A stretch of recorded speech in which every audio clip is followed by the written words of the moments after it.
The origin of the persona. What if the mask you wear every day is so perfectly crafted that even you have forgotten the real face beneath it? The persona is not simply a lie or a deception. It is a psychological structure that every human being unconsciously builds from the very first moment society begins demanding something from them. From childhood, the world around us sends constant signals. Be polite, be strong, be successful, be likable, be whatever earns you love and acceptance. And so, brick by brick, we construct this elaborate performance of selfhood. The word persona itself comes from the ancient Greek theatrical masks that actors wore to project their character to the audience. But here is the shocking truth. What began as a tool for survival in the social world slowly becomes a prison. The child who was told, "Boys don't cry," builds a persona of toughness. The girl told to always smile builds a persona of endless pleasantness. The employee who must appear confident regardless of inner chaos builds a persona of unshakable professionalism. These masks serve a purpose. They help us navigate relationships, workplaces, and social structures. But the deeper tragedy begins when a person no longer remembers that the mask exists. When you forget you are acting, the performance becomes your entire identity. You lose access to your authentic desires, your real emotions, and your true calling. The persona, once your servant, becomes your master, and most people live their entire lives never realizing they are imprisoned inside a costume they themselves designed. The persona versus the true self. What if the person the world applauds every single day is actually the greatest obstacle standing between you and your real life? This is perhaps the most disturbing psychological revelation. The more successful your persona becomes, the more dangerous it grows. Society rewards the polished mask. It gives promotions to the confident performer, popularity to the charming socializer, respect to the composed professional. And so, naturally, we invest more and more energy into perfecting this outer shell. But beneath this celebrated surface lives another being entirely, the authentic self, raw and unfiltered, carrying desires that the persona would never dare express publicly. The conflict between these two layers creates what psychology calls a profound inner tension, a kind of soul-level exhaustion that no amount of external success can relieve. You may have experienced this yourself, achieving something the world considers magnificent, standing at the top of the mountain everyone wanted you to climb, and yet feeling a hollow, inexplicable emptiness inside. That emptiness is not weakness. That emptiness is your true self knocking desperately from behind the mask, reminding you that the life you are living belongs to the persona, not to you. The real self does not care about social approval. It carries wild, inconvenient, beautifully human truths, creative passions dismissed as impractical, emotional needs labeled as weakness, spiritual longings mocked as naive. When the gap between your persona and your true self becomes too enormous, the psyche begins to crack. Depression, anxiety, identity crisis. These are not failures. They are the authentic self staging a revolution. The danger of over-identifying with the persona. What if the greatest catastrophe of your life is not failure, not heartbreak, not loss, but the terrifying moment you completely forget who you actually are? Over-identification with the persona is one of the most common and least discussed psychological crises of modern civilization. In today's world, this danger has multiplied to extraordinary proportions. Social media has created an entire digital theater where people construct hyper-polished personas for millions of invisible eyes. Every photograph is a costume. Every caption is a script. Every follower count is applause for a performance. And the more applause arrives, the more desperately the person clings to the mask. But here is the psychological horror buried beneath this phenomenon.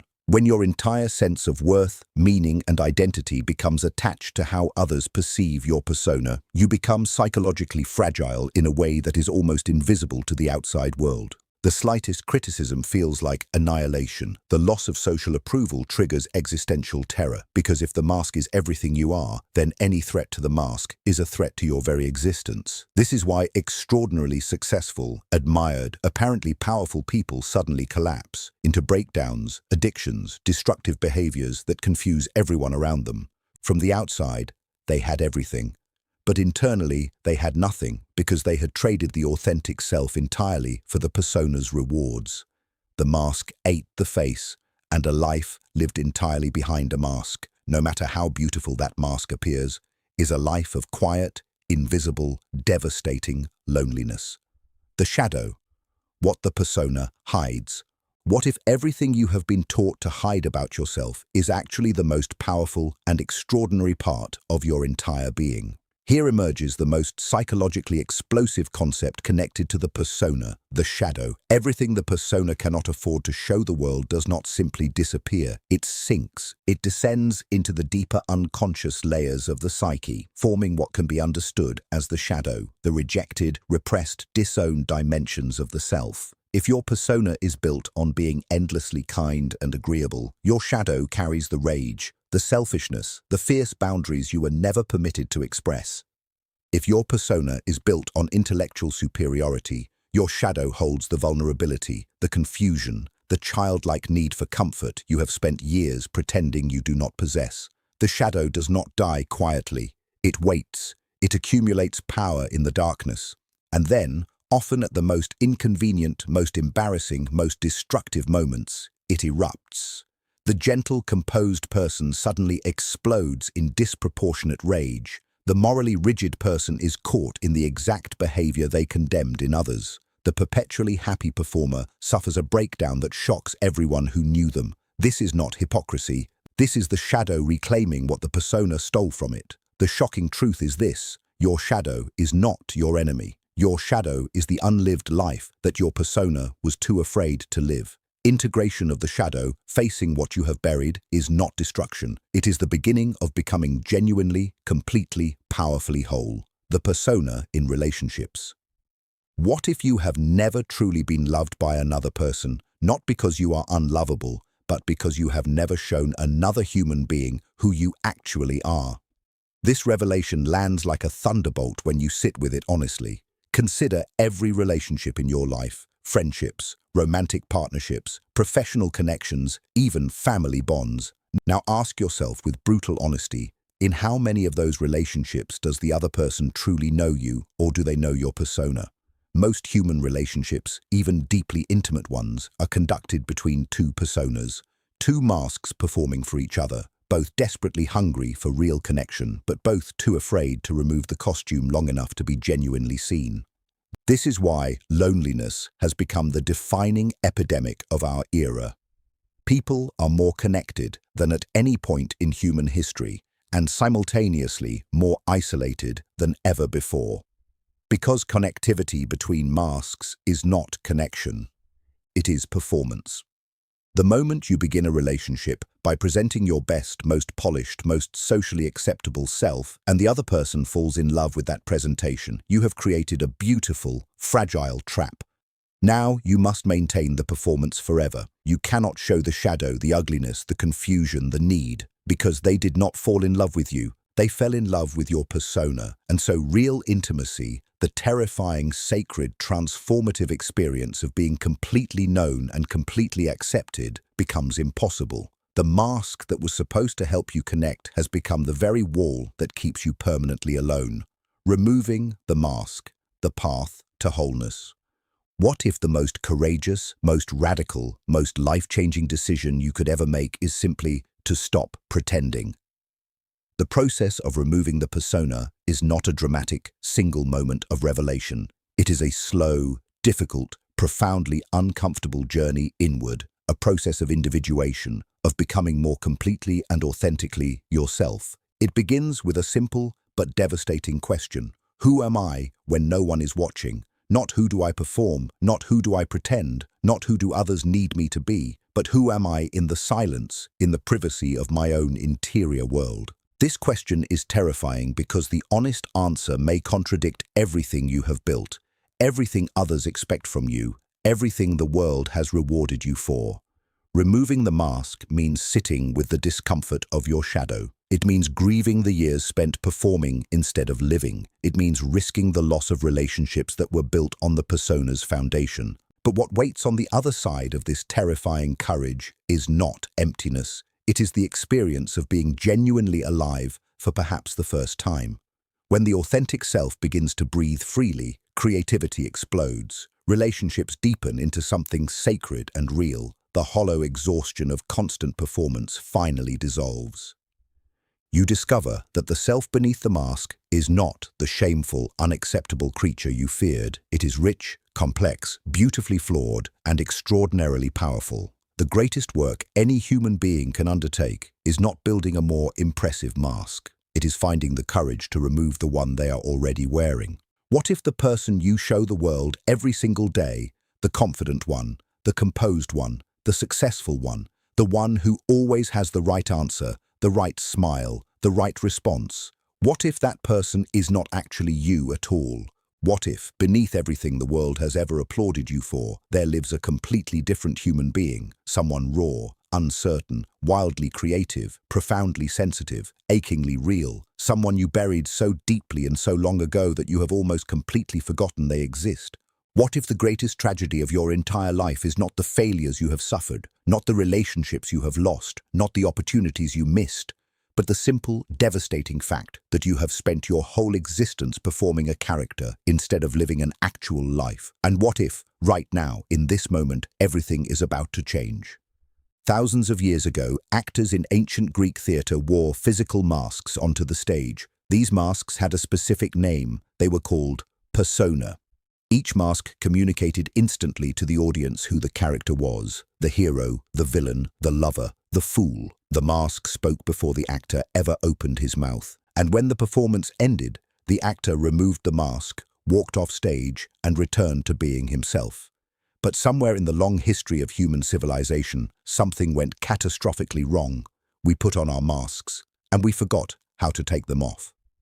From the very first days of your existence, the world began training you, not cruelly, not with malicious intent, but with the relentless, consistent pressure of expectation. You learned, with extraordinary speed, exactly which version of yourself received love and which version received rejection. You learned which emotions were acceptable and which were shameful, which desires were celebrated and which were dangerous, which parts of you made people smile and which parts made them uncomfortable. And being the brilliantly adaptive, survival-driven creature that you are, you made a decision. Not consciously, not deliberately, but in the deep, wordless intelligence of your developing psyche, you decided to show the world only what the world wanted to see. And so the mask was born. Maybe yours was the mask of competence, the one who always had everything under control, who never admitted confusion or fear, who held everyone else together while quietly drowning inside. Maybe yours was the mask of happiness, the one who laughed loudest in every room, who became the source of everyone else's joy, who would sooner disappear entirely than admit to a single moment of genuine pain. Maybe yours was the mask of strength, the one who never cried, never asked for help, never showed the tender, vulnerable human places where real life was actually happening. Maybe yours was the mask of success, the one who built an empire of achievements, not because those achievements truly mattered, but because each new accomplishment temporarily silenced the terrifying voice deep inside, asking whether you were enough. Every person in this world wears a persona. This is not a moral failure. This is not weakness. This is, in fact, an astonishing psychological achievement. The persona serves a genuine purpose. It allows us to function within the complex, demanding theater of social existence. Without some form of social mask, civilization itself would become impossible. We need to be able to present ourselves appropriately in different contexts, to navigate professional environments, to maintain relationships that require certain standards of conduct. The persona is a tool, a sophisticated, necessary, remarkable tool. The catastrophe arrives at the moment the tool becomes the totality. When you no longer remember that the mask exists, when the performance becomes so familiar, so automatic, so deeply habitual that the distinction between the actor and the character completely dissolves. When someone asks you, sincerely, intimately asks you, "Who are you, really?" and you open your mouth to answer and realize with a cold shock of recognition that you genuinely do not know, that the only answer you can produce is a description of the persona, the job title, the role, the reputation, the carefully curated collection of characteristics that the world has rewarded you for displaying. That moment of not knowing is one of the most important and most terrifying experiences a human being can have, because it is the first crack of light through the mask. Now understand this, and understand it completely, because this is where the real psychological depth begins to reveal itself. Everything the persona cannot afford to show the world does not simply vanish. Energy cannot be destroyed. The parts of yourself you have suppressed, rejected, hidden, and denied do not obediently disappear into nothingness. They sink. They descend into the deeper architecture of the psyche and form what can be understood as the shadow, the vast, dark, powerful repository of everything your persona has refused to acknowledge. If your persona is built on relentless niceness, your shadow carries volcanic rage. If your persona is built on intellectual confidence, your shadow trembles with childlike confusion and the desperate need to be held. If your persona is built on self-sufficiency, your shadow aches with loneliness so profound it has become almost physical. If your persona is built on moral righteousness, your shadow contains every dark impulse, every forbidden desire, every inconvenient human complexity that your conscious self has spent years pretending does not exist. The shadow does not sleep. It waits, and it grows stronger with every year you spend refusing to acknowledge it. This is why the most composed, most admired, most apparently stable people sometimes shatter in ways that shock everyone around them. This is why the person who spent decades presenting themselves as the pillar of moral strength is sometimes found collapsed in the exact behavior they most loudly condemned in others. This is why the person everyone described as so happy, so positive, always smiling, is sometimes the person the world loses without any warning. The shadow was not absent in these people. The shadow was enormous, swollen by years of repression, compressed into a pressure that the persona could no longer contain. Your shadow is not your enemy. Say that slowly to yourself. Your shadow is not your enemy. Your shadow is the unlived life. It is the creativity that the persona declared impractical, the sensitivity that the persona labeled as weakness, the wildness that the persona deemed too dangerous, the spiritual hunger that the persona dismissed as irrational. The shadow contains not only darkness, but extraordinary, unrealized power, dimensions of your being so potent, so genuine, so magnificently alive, that the persona, in its anxiety for social approval, could not permit them to exist in the light. And now we must speak about something even more painful, more personal, more uncomfortably close: your relationships. Think about the people in your life who know you best: your closest friend, your partner, your family, the people you spend the most time with, share the most experiences with, feel the most connected to. Now ask yourself, with absolute unflinching honesty, do any of them actually know you, or do they know your persona? Because here is the devastating mathematics of human connection. Most relationships, even the ones we call intimate, even the ones we have maintained for decades, are conducted between two masks. Two personas performing for each other, both of them starving for genuine contact, both of them too afraid to remove the costume long enough to be truly seen. You present your best self.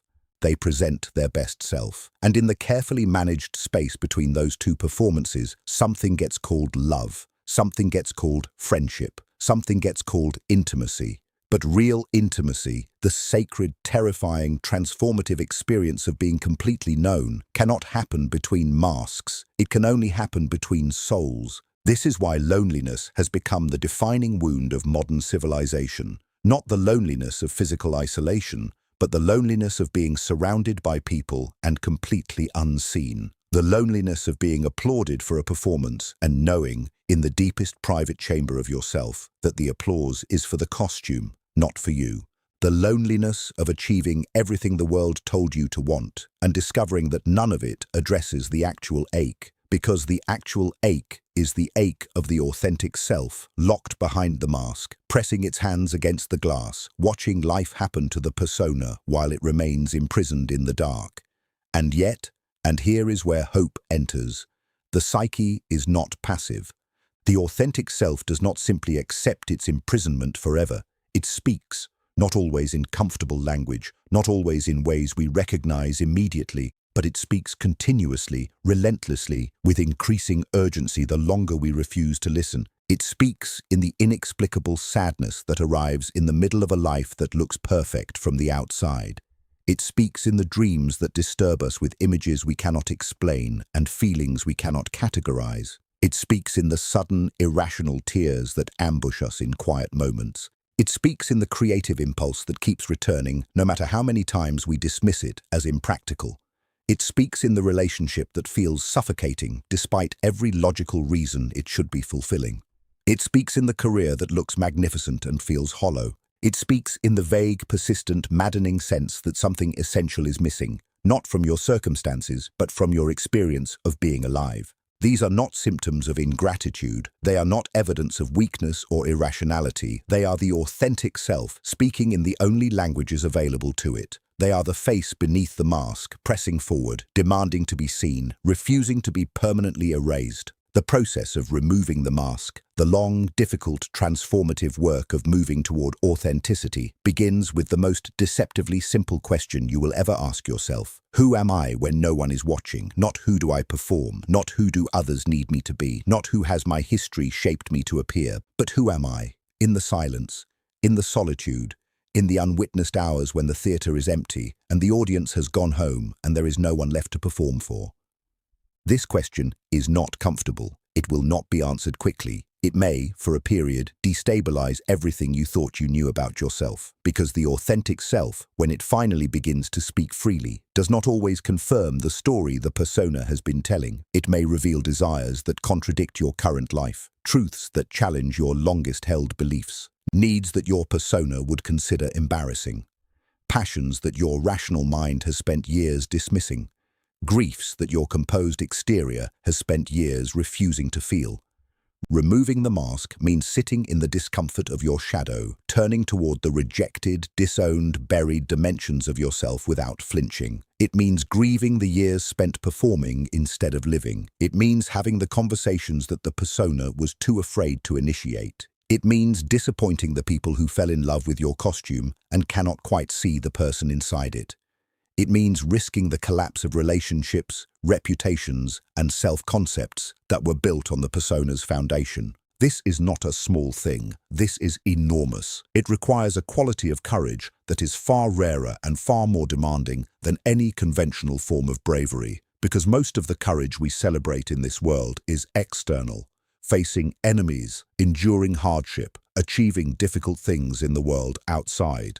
The courage required to remove the persona is internal. It is the courage to face yourself, to look honestly at what you have been, what you have hidden, what you have lost in the long performance of being someone other than who you actually are. But understand what waits on the other side of this courage. Not emptiness, not the shameful, unacceptable wreckage you have feared to discover beneath the mask. What waits is the extraordinary, complex, beautifully imperfect, genuinely powerful reality of your actual self. Creativity that has been compressed for years, suddenly finding space to breathe and explode into expression. Relationships that finally achieve the depth and authenticity that all the persona-to-persona performances could never approach. A quality of being present in your own life, genuinely, fully, vibrantly present, that no amount of external achievement could produce while the mask was still in place. Energy that was consumed in the exhausting work of maintaining the performance suddenly liberated for the actual work of living. The persona is not your enemy either. Understand this as you understand the shadow. The mask was never evil. It was a survival mechanism, brilliantly designed, faithfully executed, genuinely necessary in its time. You built it under pressure, with the tools available to you, in response to real demands from a real world. There is nothing shameful in the mask's existence. There is no blame to be assigned, no judgment to be rendered. The persona did exactly what it was built to do. But you are not the same person who built it. You have survived what required surviving. You have proven what required proving. You have earned what required earning. And now, perhaps for the first time, you have the possibility of asking a different question. Not, how do I perform this better? But, is this performance still necessary? Is this mask still serving me? Or have I been serving the mask? The most important work of a human life is not the work of becoming more impressive. It is not the work of refining the performance to greater perfection, collecting more applause, building a more elaborate and convincing costume. The most important work, the deepest, most sacred, most genuinely transformative work, is the work of becoming more completely, more courageously, more authentically yourself. Not the self the world rewarded. Not the self that earned approval and avoided rejection. Not the self that learned to be acceptable, but the self that existed before the world began making its demands. The self that exists in the deepest silence beneath all the performances. The self that has been waiting, patiently, persistently, with extraordinary faith, for you to finally turn around, look directly at it, and say, "I see you, I am not afraid of you anymore, and I am ready to live." The mask was never meant to be worn forever. It was meant to be a tool. Pick it up when it serves you, set it down when it doesn't, and never, for a single moment, confuse it for your face. Because beneath that mask, beneath every carefully constructed, socially approved, beautifully maintained performance, there is a human being of remarkable depth, genuine beauty, and extraordinary aliveness. There always was, there always will be, and the world does not need more impressive masks. The world desperately needs more real faces. The persona is perhaps the most universal human experience, the psychological architecture that every single person on this earth has constructed, maintained, and to varying degrees become imprisoned within. We built our masks in response to the world's demands, and in doing so, we achieved something genuinely remarkable. The ability to function, to connect, to survive within the complex theatre of social existence. But the mask that serves us in the morning can become the prison that suffocates us by evening. The authentic self, with its shadows, its inconvenient truths, its rejected dimensions, its unlived life, does not accept permanent burial. It rises, it speaks, it demands acknowledgement. And the quality of your life, the depth of your relationships, the genuine fulfillment you either find or forever search for, all of it ultimately rests on a single question. Will you have the courage to remove the mask? Not to destroy the persona, but to stop being owned by it, to use it consciously rather than being used by it unconsciously. The journey from mask to face, from performance to presence, from persona to authentic self, is the most important journey any human being can undertake. And unlike every other journey, it does not require you to go anywhere at all. It only requires you to stop running from yourself. The face beneath the mask has always been extraordinary. It is time you finally met it.